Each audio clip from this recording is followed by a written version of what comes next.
Mes chers Cassos, aujourd'hui nous allons étudier une position que j'ai dans une partie par correspondance.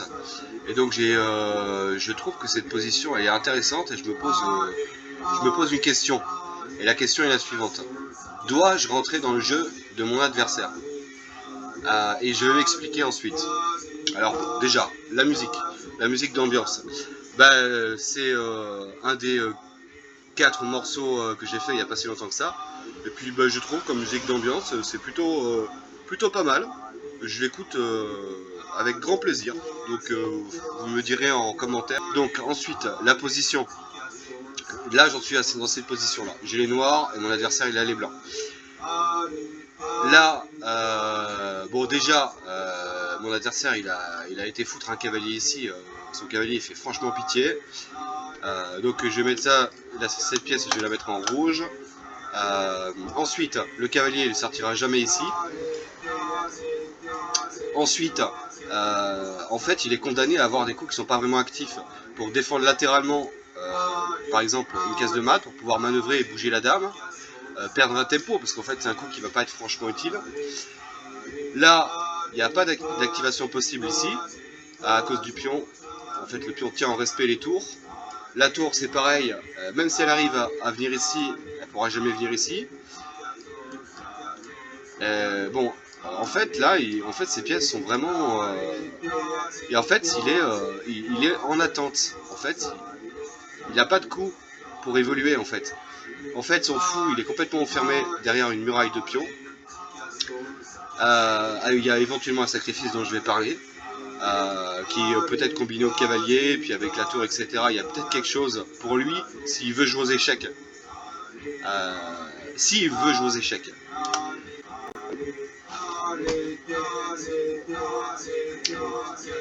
Monsieur fait D4, donc ça pour moi c'est une ouverture de pleutre déjà. Pourquoi? Parce que en fait c'est une ouverture qui permet de survivre plus de 20 coups sans être franchement embêté, en prenant pas beaucoup de risques et en n'étant pas très fort en tactique. Donc c'est une ouverture où il y a beaucoup de coups positionnels qui sont très faciles à trouver. Et moi je ne respecte pas vraiment les gens qui jouent D4 parce que voilà, pour moi c'est des gens qui n'aiment pas vraiment les échecs. À très haut niveau c'est différent parce que les mecs en face ils sont tellement préparés que quand tu joues des 4, au moins tu sais que tu évites des tonnes de théories et des tonnes de surprises. C'est tranquille, c'est facile. Mais au niveau amateur, c'est bon, il faut savoir prendre des risques et jouer aux échecs un peu. Alors, D4. Moi je fais D4 cavalier F6, ok. Ensuite, C4, ok, classique. D6, donc qui est une Indian défense, c'est la défense indienne.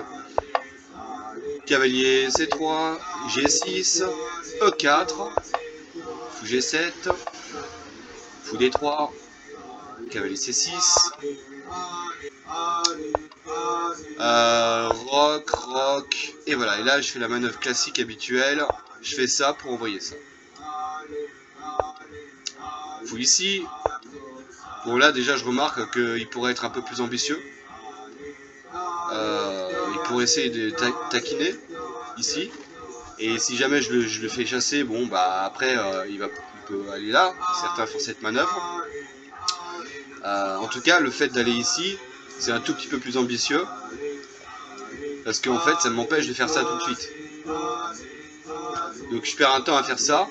Alors qu'en fait, le plan des noirs, ça va être de faire ça. Donc en fait, faire ça, ça paraît un peu stupide, sachant que je vais vouloir faire F5 à... Mais bon, après, je perds pas de temps non plus. Parce qu'en fait, il perd du temps à faire ça. Si je fais ça, l'un dans l'autre, ça s'annule. Il perd à moitié du temps à faire ça, et moi je perds à moitié du temps à faire ça. Il repère un temps à bouger, et après je peux le chasser complètement, et après je peux quand même faire mon F5.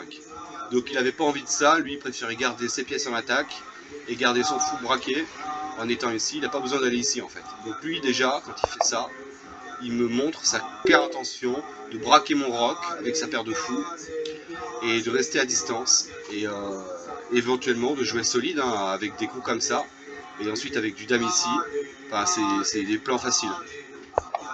Moi je fais mon plan. Ensuite il fait ça, donc là il décide de prendre de l'espace euh, et de prendre l'initiative, puisque je bouge une pièce et ensuite c'est à lui de jouer.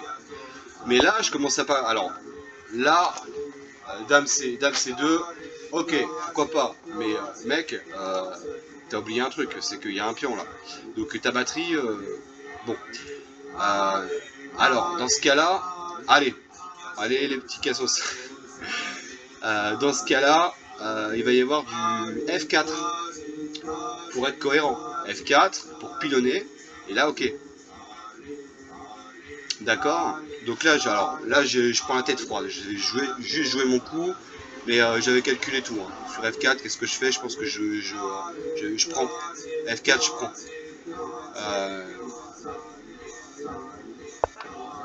Bon, moi, je fais dame ici. Je fais F5 moi-même. Comme ça, en fait, sur F4, je fais tout le temps F5. Et en fait, il n'y a jamais de problème. Je fais F5. Alors, j'ai réfléchi, je me suis dit, ok, qu'est-ce que je viens de dire à l'instant? Il veut ouvrir. Mais pour ouvrir, il faut qu'il cède à faire un levier. Mais là, en faisant F5, on dirait que je l'aide à ouvrir. Je lui donne moi-même une prise, en fait. Mais en fait, moi aussi, j'ai envie de jouer aux échecs. Et je me suis dit, est-ce que ça va vraiment lui servir? Le fait de faire F5. Moi, mon plan, c'est d'attaquer le roi, en fait. Moi, dans ma Est indienne, je fais tout le temps ces plans-là. Comme ça. Et ensuite, des fois, il y a la dame qui arrive, etc. Toutes mes pièces vont jouer quasiment. Donc moi, je fais quand même F5. Et j'avais calculé, je sais plus, sur prise F5, je reprends. Et là, il peut pas prendre. Je contrôle une fois, je contrôle deux fois. Il contrôle une fois, il contrôle deux fois. Pour qu'il puisse prendre, il faudrait qu'il contrôle trois fois. Donc j'avais dû calculer cavalier ici. Mais là, il peut pas. Cavalier ici, il y a une fourchette. Mais il y a quand même fou pro intermédiaire. Échec, roi bouge. Je sais plus, bon, on n'est pas là. Mais j'avais calculé, c'était bon. Donc prise une fois, prise une fois. Là, j'avais calculé que c'était bon. Ça rentrait dans les détails. Là, il fait F3, un coup qui part. Moi, je crois que j'attendais plutôt ça comme coup. Je vais le jouer quand même. J'attendais peut-être plutôt ça. De toute façon, il y a de la fourchette dans tous les cas qui arrive. Donc, en fait, peut-être même qu'il y avait ça avant, là-dessus. Je sais plus, en tout cas, peut-être ça, et après, il y avait quand même ça, j'en sais rien. De toute façon, je suis pas venu pour parler de ça. Ça, c'était il y a plusieurs semaines déjà. Donc là, il fait ça. Donc là, en fait, j'ai ouvert le roi, en fait. Donc j'ai pris un parti, en fait. Donc là, je continue à développer. Je ramène du côté du roi. Provisoirement, je déprotège une fois. Mais je reprotège une fois. Donc la tour ne protège plus, mais c'est le fou qui protège. Donc le pion il est toujours protégé deux fois. Une fois, deux fois. Attaquer une fois, attaquer deux fois. Donc il ne peut pas prendre. Il faudrait trois fois. Là, il finit par sortir son fou. Donc là déjà, on sent qu'il ne sait pas trop ce qu'il veut. Il a bougé une première fois son fou ici. Et là, il rebouge une deuxième fois. Donc là, il perd un temps. Donc déjà, en termes de psychologie, j'ai affaire à un adversaire qui ne sait pas ce qu'il veut et qui change d'avis. Et là, pour moi, c'est un élément important. Ça me donne des renseignements très importants sur le profil de mon adversaire. Dans ce cas-là, je vais essayer d'être le plus précis possible. Parce que quelqu'un comme lui, qui change d'avis et qui n'est pas précis, bah, il faut être précis. Et en général, des mecs comme ça s'écroule tout seul. Donc, là, en fait, il a fait ça. Alors là, je me suis dit, en fait, j'ai quoi comme coup? L'idée, c'est quoi? En fait, mon idée, elle est où? En fait, c'est quoi? En fait, le cavalier, il défend le pion. Le fou défend le pion. J'ai besoin de mes deux défenseurs. Je peux pas enlever le cavalier.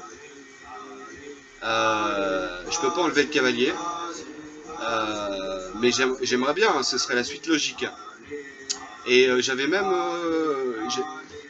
l'idée m'avait même effleuré de déplacer mon cavalier, histoire de faire un obstacle, parce que quand je vais vouloir avancer, comme ça, en fait, le problème, c'est qu'il va y avoir fou prend échec. Si jamais il fait fou prend, c'est forcé, il faut que je reprenne, soit du fou, soit de la tour. Et que mon cavalier, il est là, bah, le problème, c'est qu'après, il y a lui qui tombe. Donc, lui, il est important. Pardon. Lui, je peux pas le déplacer. Lui, il est important. Je peux pas le déplacer pour venir faire obstruction et ramener mon cavalier du côté du roi. Et me continuer à me développer pour avoir un cavalier qui rayonne plus du côté du roi. Donc, en fait, l'idée, c'était qu'il fallait que je joue un coup en attendant, un coup utile en attendant. Alors en fait, quel est le coup le plus utile qui corresponde à mon plan? Alors en fait, j'avais des coups candidats comme roi ici pour faire tour ici. Ça fait partie de mes coups candidats. Mais est-ce que c'est prioritaire? Est-ce qu'il y a un coup prophylactique comme ça qui est prioritaire, comme roi ici? Ou est-ce que il va y avoir un coup comme ça qui va être important? Parce qu'en fait, mon plan, ça va être de faire dame ici, ou dame ici. Parce qu'il va y avoir tour ici, et je vais braquer ici. Et qu'en général, il y a cavalier ici. Et donc en fait, il faut tout le temps faire ça. Parce que quand je me prends cavalier ici, et que ma dame, elle est ailleurs, et déjà c'est trop tard. Mais en fait, déjà il faut que je manœuvre. Avant qu'elle soit là, il faut que je la mette là. Donc il faut faire ça. Donc madame, quand elle est là, je me prends cavalier ici. Et moi, qu'est-ce que je fais comme un gland? Je fais ça, et je perds un coup. Donc, je cherche un coup utile. Donc, je me dis, ok, j'ai ça. Ça, j'y touche pas. J'ai ça. Ou j'ai ça. Qu'est-ce que je fais passer en priorité entre roi H8 et A6? Roi H8, je vais le faire dans tous les cas. Mais, ça, dans mon attaque, ça peut passer après. A6, quand je me le prends, je vais devoir me le faire. Et A6, il faut que je le joue avant de faire dame E8. Donc comme je vais faire dame E8 dans pas longtemps, autant faire A6 tout de suite. Donc j'ai fait A6. Là, tour ici. Alors là, je me dis, ok, mon adversaire, d'habitude, en général, ça attaque à l'aile dame. Mais là, en fait, on sent qu'il ne sait pas ce qu'il veut, en fait. Il est confus, en fait, mon adversaire, et ça se sent. Donc là, il décide d'attaquer le centre, finalement. Là, il attaque le roc avec sa paire de fous, mais j'ouvre pas mon aile roi. Donc il est déçu. Mais il pousse pas à l'aile dame. D'habitude, il y a des plans où voilà, il pousse les pions à l'aile dame. Là, il pousse pas. Il ramène la tour au centre. Mais en fait, c'est incohérent ce qu'il fait. En fait, il fait tout et rien, en fait. Un coup là, un coup là, un coup là, il s'arrête. Il fait un truc, il voit que ça marche pas, il s'arrête. Il fait un truc, il voit que ça marche pas, il s'arrête. Il fait un truc, et au final, il fait rien. Donc là, je me dis, ok, j'ai un adversaire qui veut attaquer, mais qui n'a pas les couilles d'attaquer correctement. Rien que pour ça, j'ai envie de le punir. J'ai un adversaire qui comprend pas ce qu'il fait. Il attend peut-être que je lui donne des opportunités faciles. Mais je vois pas pourquoi je lui donnerais des opportunités faciles. Je vais pas l'aider. Donc, dame ici, moi je continue à jouer des coups qui correspondent à mon plan. Et là, cavalier ici, ça je l'attendais, un jour ou l'autre. En fait, le problème c'est que ces pièces elles jouent pas. Moi je bouge pas mes pions. En fait, maintenant que je vois que ces pièces elles sont bloquées en attente d'eux, en fait il dispose mal ces pièces et il faudrait que je l'aide en fait. Donc je vais certainement pas l'aider. Donc du coup, je vais même limite changer de plan et retarder mon attaque juste pour pas ouvrir le centre en fait. Donc histoire de bien contrôler toutes ces cases là. Là, il a plus d'idées en fait. Toutes ces pièces braquent sur un centre qui est complètement fermé. S'il veut ouvrir, il faut qu'il sacrifie en fait. Allez. J'espère que vous aimez bien en tout cas. En tout cas, ça marche bien. J'ai vraiment constaté des des résultats très convaincants. C'est résultat incroyable. Mois de juillet extraordinaire.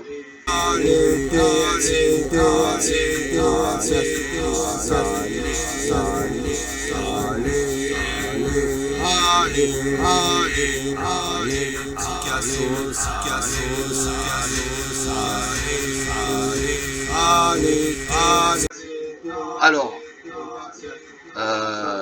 je pensais pas que ça marchait aussi bien la musicothérapie. Alors, dame ici, donc ça correspond à mon plan.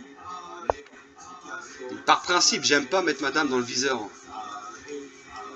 Mais comme je viens de dire, j'ai changé d'avis à moitié, entre guillemets, où je me dis, ok, moi je vais vouloir un petit peu, en général, des fois j'ai des idées hein, où je vais chercher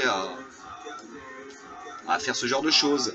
Mais du coup, je vais pas l'aider, parce qu'en fait, il a trop de pièces qui sont en attente d'eux, et j'ai pas envie de l'aider. Donc ton cavalier, il attend en fait de jouer, en fait, il me demande l'autorisation de faire jouer ses pièces. C'est ridicule. C'est comme si en boxe, tu demandais l'autorisation à ton adversaire de te taper, quoi. C'est soit tu tapes le gars et tu y arrives, soit tu y arrives pas et t'es nul.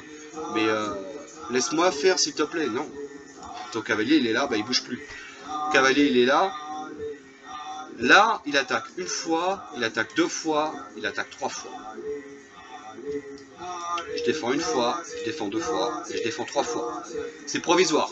J'ai ramené la dame pour défendre une troisième fois. Parce que mon cavalier, si jamais il bouge, je défends une quatrième fois. Si mon cavalier bouge, quelque part, je défends une quatrième fois avec la tour. Donc c'est provisoire. Mon cavalier va bouger, mais après. Dame ici. J'attaque son fou, il est obligé de choisir. Donc moi j'ai le roi ici, le fou, il est enfermé. Et deux, là-dessus, derrière, il va y avoir ça. Mais je peux pas le faire tout de suite parce qu'il y a la dame qui est dans le viseur. Mais la dame peut bouger. Donc au final, son fou, il va être embêté. Donc il a bougé son fou par ici. S'il avait bougé son fou par ici, je sais plus ce que j'aurais fait. Je crois que j'aurais fait, je sais plus, alors ça fait des semaines. Qu'est-ce que j'aurais fait là-dessus?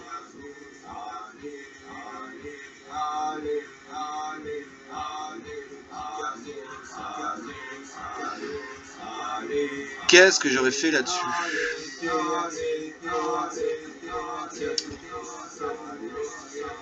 Je sais pas, dame ici, c'est comment?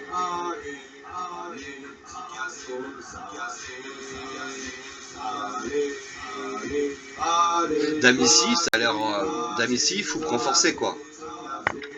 Enfin, je sais plus. Dame ici, ouais, je sais même plus. Franchement, le problème des parties par correspondance, c'est que si je parle d'un coup 2 mois plus tard, bon, je sais plus quoi. Mais je crois que dame ici, ça a l'air d'être un peu embêtant pour les blancs. Lui, il voulait garder sa paire de fous. En fait, il voulait m'attaquer, mais il est maladroit. J'ai envie de le punir. Tu veux m'attaquer, mais tu sais pas attaquer. Je vais te punir. Donc là, je mets dame ici, il revient, il repère un temps. Là, il va falloir que je... Alors là, voilà, là, il faut choisir. Alors là, il a un cavalier ici. Je vais pas pousser ici parce que je vais pas perdre un temps moi-même à rebouger une pièce qui, pour l'instant, n'a pas besoin d'être bougée de manière urgente. Donc je vais pilonner et faire reperdre un temps à son cavalier. On a un adversaire qui sait pas ce qu'il veut.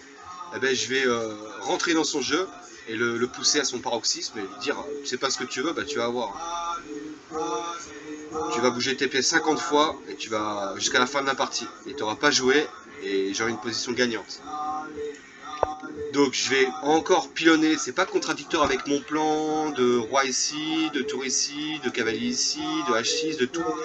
C'est pas un coup qui nuit aux autres coups que je vais faire. Donc je vais juste, s'il fait rien, lui refaire perdre un temps et gagner de l'espace. Et là, il avait le choix. Hein. Il a été là, c'est le pire coup du monde quoi. Il avait soit là, soit là. Et si j'avais été à sa place, j'aurais attendu que les noirs ils fassent ça en fait. En fait, la menace est plus forte que l'exécution, disait ce bon vieux Namzovic. Il avait pas tort. Je vais menacer de le menacer et il est parti avant que je le menace réellement. Mais du coup, en fait, la menace est plus forte que l'exécution. Du coup, j'ai gagné du temps ce temps, j'aurais jamais dû le gagner. Je gagnais ce temps que si il bougeait la pièce. Et là, il la bouge avant même que je fasse le truc. Parce qu'en bougeant ça, en fait, j'abandonne un peu. Je prends de l'espace, mais en fait, je m'affaiblis, en fait. Donc, je lui fais perdre du temps, mais je m'affaiblis. En poussant ça, je m'affaiblis un peu. Après, ok, c'est le côté de mon roi, mais ça contrôle une case. Ça contrôle une case. Et un jour, je vais peut-être pousser. Donc, en fait, je m'affaiblis quelque part, je m'affaiblis. Si je pousse trop, j'aurais plus un full contrôle de ces pièces-là, en fait. De ces cases-là. Et on ne sait pas comment la position va arriver. Donc là, il m'aide, en fait. Il faut attendre que le mec il pousse pour partir, en fait. Sinon, le gars, il gagne d'autant plus. Là, je fais fou ici. Bah, à un moment donné, mon plan, ça va être de bouger mon roi, de mettre la tour, et le fou, mon fou dans la défense indienne, il n'est pas si actif que ça. Donc lui, il a un fou qui est en attente de. Il a une batterie d'âme fou qui braque sur le roc, qui se veut offensive. Une batterie, c'est quand même offensif de fou, une paire de fous. En faisant ça, moi, je me développe. Donc, et je lui élimine un de ses attaquants. Donc il veut attaquer, mais au final, il est tellement nul que... En fait, il a pas réussi à trouver comment prendre le temps d'attaquer. Et je lui propose déjà un échange quasiment forcé. Et moi, ça va dans le sens de mon jeu, en fait. Parce que ce fou va devoir partir pour attaquer le roi. Parce que je vais mettre la tour. Donc, fou ici. Fou prend. Là, il est content de prendre, on ne sait pas pourquoi. Bah, il ne sait pas quoi faire, en fait. Donc, il prend. Dame prend. Re-cavalier ici. Il s'est dit, bon, ouais, mais c'est vraiment... Là, il y a des parties stupides, mais alors là j'ai tiré le jackpot. Hein. Re-cavalier ici, donc il repère un temps. Je me suis dit, non, il va faire cavalier ici, il va se recycler, il va faire autre chose. Il va faire cavalier ici, essayer de jouer par là, et il va peut-être trouver des idées, quoi. Non, reviens ici. Moi, je reviens ici, bah, en fait, pour rester dans l'axe. Parce qu'en fait, le truc, c'est que moi, je vais mettre mon roi, peut-être maintenant, du coup, je vais peut-être mettre mon roi par ici, je vais mettre une tour par ici, puis après, je vais pousser par ici, puis après, il y aura une menace de mat par ici.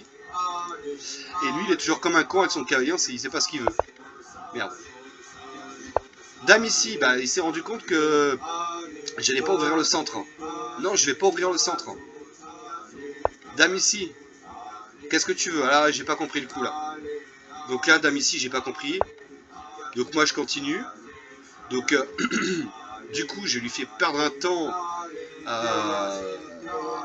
Et aussi parce que ça me libère des cases. Je sais plus d'ailleurs pourquoi. Re-cavalier ici. Et là, roi ici, il fallait que je choisisse. Soit je faisais d'abord fou ici, soit je faisais roi ici. Pour faire tour ici. Donc je me suis dit, entre roi ici et fou ici, je fais quoi? Je me suis dit, bon, roi ici, ça fait passer en priorité l'attaque. Et alors que fou ici, c'est pas urgent, j'ai fait H6. Donc fou ici, c'est moins urgent que roi ici. Que roi ici. Merde. Donc, roi ici, pion avance. Le pauvre malheureux. Alors je me suis dit, il y a un piège. Si tu fais ça, là tu m'aides encore plus. Parce qu'en fait, c'est quoi le truc? C'est que là-dessus, tu me proposes de fermer la position. Et en fait, tu as activé tes pièces, tu as perdu un temps à activer une tour sur une position, sur une colonne qui va être fermée, qui va être semi-fermée, puisqu'il n'y a plus que le pion de case blanche. Celle-là, elle est fermée. Celle-là, elle est semi-fermée. Tu as perdu un tempo avec la tour sur une colonne qui va être fermée. Une fois qu'il y aura le pion ici. Le fou, c'est pareil. Le fou, en fait, il va devoir reculer, en fait. Et il va être mort, en fait. Un fou de case blanche qui tape sur une chaîne de couleur blanche. En fait, il y a sa tour qui est dead, il y a son fou qui est dead, il y a sa dame qui sait pas quoi faire, son cavalier, on se demande à quoi il sert. À rien du tout. Son roi, bah, c'est un roi, mais voilà. Son cavalier. Mais en fait, si je mets des couleurs, mais c'est une catastrophe cette position.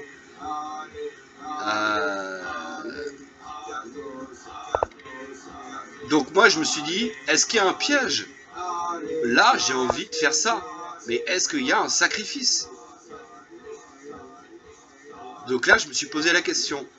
J'ai calculé. Je sais plus ce que j'ai calculé d'ailleurs. J'ai calculé. Là-dessus, est-ce qu'il y a un sacrifice? Sacrifié avec quoi? Admettons avec le fou, puisque entre le fou et le cavalier, c'est le fou qui a l'air le plus mauvais, puisque c'est lui qui est sur la chaîne de pions de la même couleur. Et le cavalier, lui, après, une fois que c'est libéré, il pourra peut-être jouer. Fou prend, ça marche pas le sacrifice. Sur pion prend, ben, en fait, il n'y a pas prise. Il y a un pion pour la pièce, mais il n'y a rien. Donc je me suis dit, et il n'y a pas de coup intermédiaire de pion avance. Parce qu'il y a fou prend. Donc je me suis dit, je peux avancer, il n'y a pas de sacrifice. Donc j'avance, il recule. Il perd un temps, c'est encore un aveu de faiblesse. C'est encore un aveu où il fait semblant d'être offensif, mais en fait c'est du flanc. Il y a R. Moi le flanc, j'adore ça qu'on fasse du flanc. C'est cadeau. Et là, je joue mon coup. Tour ici, je menace échec et mat, mais la dame protège, donc ça veut dire que je menace en fait. Je cloue la dame en fait. La dame ne peut plus partir de cette ligne en fait, de la deuxième ligne. Donc j'handicape une de ses pièces. Là, il fait ça. Il a peur que j'avance. J'avais pas prévu d'avancer parce que si j'avançais, il avançait, il fermait la position et mon attaque tombait à l'eau. Donc on a quelqu'un qui comprend vraiment pas grand chose aux échecs, en tout cas dans cette partie.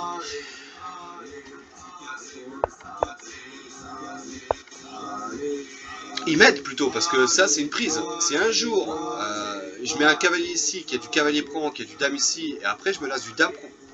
Ça c'est des thèmes de dame prend et cloué. Donc ça c'est un affaiblissement.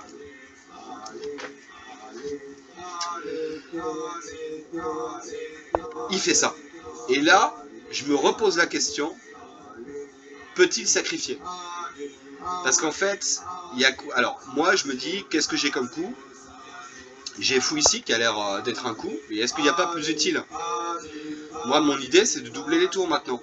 Donc, soit d'abord ça, et après ça. Alors, soit d'abord tour ici, soit d'abord fou ici. Donc ça, c'est mes deux coups candidats. J'ai ça, et j'ai vu un coup. Je le mets en rouge, j'ai vu cavalier ici. Et là, je me pose une question. Je me dis sur cavalier ici. Cavalier ici, ça a l'air intéressant. Ça a l'air intéressant cavalier ici, parce que justement, éventuellement, cavalier ici, peut-être pour faire cavalier ici. Et comme ça, sur cavalier prend, dame prend. Pas ici, mais là. Et ensuite, je me lasse, et je commence déjà à faire apparaître des signaux faibles sur son roi. J'élimine certes une de mes pièces en faisant ça, mais bon, on ne sait pas ce qu'il va faire. Peut-être même que je garde juste mon cavalier ici, je le mets là en attendant, et de bouger la dame ici, par exemple, ou là, et de ramener l'autre cavalier, etc. De voir ce que je peux faire. Mais je me suis dit, en coup intermédiaire, donc j'ai soit ça, en coup candidat, soit ça en coup candidat, soit ça en coup candidat. Mais si je fais ça, là je me suis dit, est-ce que maintenant, il n'y a pas un putain de sacrifice de fou prend? Et maintenant, il y a deux pions pour la pièce. Et alors, on avait un adversaire qui, depuis le début, voulait attaquer, mais qui ne s'est pas attaqué, qui ne sait pas jouer aux échecs, qui ne sait pas ce qu'il veut. Et la seule chose qu'il veut, c'est sortir de ce guêpier et que je lui donne, que je lui ouvre les lignes. Je lui ouvre les lignes, je lui ouvre les diagonales, et ça va l'aider. Il va trouver des idées.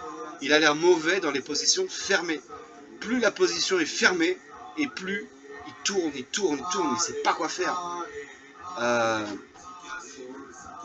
Donc en fait, j'ai compris que ce mec-là, en fait, au final du final, il sait pas attaquer, et en plus de ça, il aime pas les positions fermées. Pourquoi je lui ferais le cadeau de lui permettre de sacrifier une pièce contre 2 pions centraux et d'ouvrir la position, et j'aurais un roi qui serait soudainement faible. Là, évidemment, c'est son fou qui est mauvais par rapport au cavalier.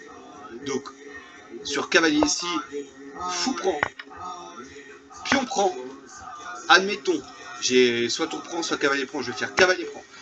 Et là, on a quelqu'un qui, à ce moment-là, pourrait être content. Parce que il sait pas attaquer, mais il a envie d'attaquer. Mais il est nul dans les positions fermées. Et là, il sacrifie, mais il ouvre la position. Et ça, à mon avis, dans cette position, c'est la meilleure chose qui puisse lui arriver. Je sais pas, à mon avis, ça, à mon avis, à vue de nez, ça doit être avantage noir. Sacrifier, à mon avis, les 2 pions, ils valent pas la pièce. Mais c'est du côté du roi, le roi est faible. Et ça donne quand même beaucoup de jeux au blanc par rapport à ce qu'ils avaient avant. Donc le mec, à mon avis, avec grand plaisir, il va faire fou. C'est pas un très bon coup, mais vu tous les coups qu'il a fait avant, de mettre son cavalier ici une fois, de le remettre ici, tous les allers-retours qu'il a fait avec son fou, de revenir, le mec en fait, il attend que je l'aide. Et à mon avis, je serais prêt à parier un billet qu'il attend que ça. C'est le seul truc qu'il sache faire, c'est sacrifier pour ouvrir les lignes.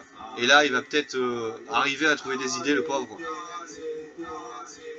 Alors, moi, à mon avis, c'est un cadeau qu'il me fait, hein, s'il fait fou prend, parce qu'une pièce, ça vaut 3 points, 2 pions, ça vaut 2 points. Et à mon avis, même si mon roi il est derrière, en fait, moi aussi, j'ai une attaque sur son roi, j'ai des pièces qui sont déjà... À mon avis, c'est avantage noir. À mon avis, le sacrifice n'est pas... À mon avis, c'est plus une suite perdante qu'une suite gagnante. Mais, en tout cas, c'est ce qu'il veut. Et il sera plus à l'aise, lui, de jouer après dans cette position-là. Et là, il va peut-être avoir plus envie de jouer aux échecs. Peut-être ça va lui donner un peu plus de motivation. Parce que c'est ce qu'il veut. On n'est jamais meilleur que dans ce qu'on aime, pas dans ce qu'on n'aime pas. Et lui, s'il aime les positions ouvertes, je ne vais pas lui donner une position ouverte. Donc, l'intitulé de la vidéo, dois-je faire cavalier H5? Dois-je donner du jeu à mon adversaire? Dois-je rentrer dans son jeu? Gros point d'interrogation. Dois-je faire cavalier H5? Je le mets en rouge. Et lui donner cette position avec le sacrifice et l'ouverture des lignes sur mon roi? Ou dois-je me contenter d'un petit coup tranquille et mon petit plan tranquille? Comme ça. Et lui, si je fais ça, n'importe quel coup, je fais ça ou je fais ça, lui, il fait quoi? Son fou, il ne bouge pas. Il n'y a pas de sacrifice parce qu'il y a mon cavalier qui protège. À partir du moment où il n'y a plus le cavalier, là, il y a un sacrifice pour 2 pions. Et c'est complètement différent. Donc là, tant que je ne bouge pas le cavalier, il n'a pas de jeu. Il va encore perdre du temps. Donc à mon avis, plus malin serait de faire ça. Il joue un, admettons, il protège latéralement, avec tour ici. Donc là, je vais faire ça. Admettons, il va faire quoi, le pauvre? Maintenant, il peut bouger la dame. Qu'est-ce qu'il va en faire? Je sais trop rien. Je vais faire ça. Bon, voilà. Donc vous avez bien vu, je vais m'améliorer à chaque fois. Et lui, il va attendre. Et en fait, là, je gratte de l'avantage, je gagne de l'avantage. Là, si on fait que ça, que lui, il attend et que moi, je fais ça, je suis gagnant. Hein. Sans rien faire, je suis gagnant. Alors, est-ce que je suis gagnant sans rien faire? Ou est-ce que je prends des risques inutiles en lui donnant du jeu, même si c'est pas forcément très bon? Ça lui donne du jeu sur mon roi, et c'est ce qu'il veut. Là, je me dis, bah, qu'est-ce que je peux faire là-dessus? Qu'est-ce que je peux faire? Au final, ok, j'ai 2 pièces, j'ai j'ai une pièce pour 2 pions. Si je fais un coup comme ça, il va me faire un échec ici, je vais devoir partir, bouger avec mon roi. L'idée c'est quoi? Roi ici, je perds du temps. Il y a du cavalier ici, mais il y aurait du fou prend. Il y aurait du tour prend, il a une tour qui rentre. Mon roi, provisoirement, quand il va être là, mettons s'il va là, j'ai plus la menace de mat. Si, j'ai la menace de mat s'il fait cavalier ici. Bon, vous voyez, il y a du calcul, mais je me tâte en fait. Là, je suis en train de me poser cette question existentielle. Ça remet tout un tas de trucs en question. Est-ce que je prends le risque de lui donner du jeu, alors qu'en fait, j'ai des coups tranquilles, qui sont faciles à trouver. Et en fait, le mec, en fait, il aura jamais de jeu. C'est moi qui décide.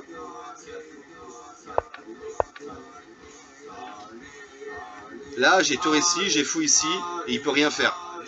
C'est facile, je gagne facilement. Ou alors, je prends des risques, et je fais ça. À ma place, qu'est-ce que vous feriez? Et surtout, ne le dites pas en commentaire, bien entendu, la partie n'est pas terminée, c'est une partie par correspondance. Bon, en espérant que vous ayez kiffé mes petits cassos. Et si vous kiffez le son, bah, vous savez où c'est. Hein.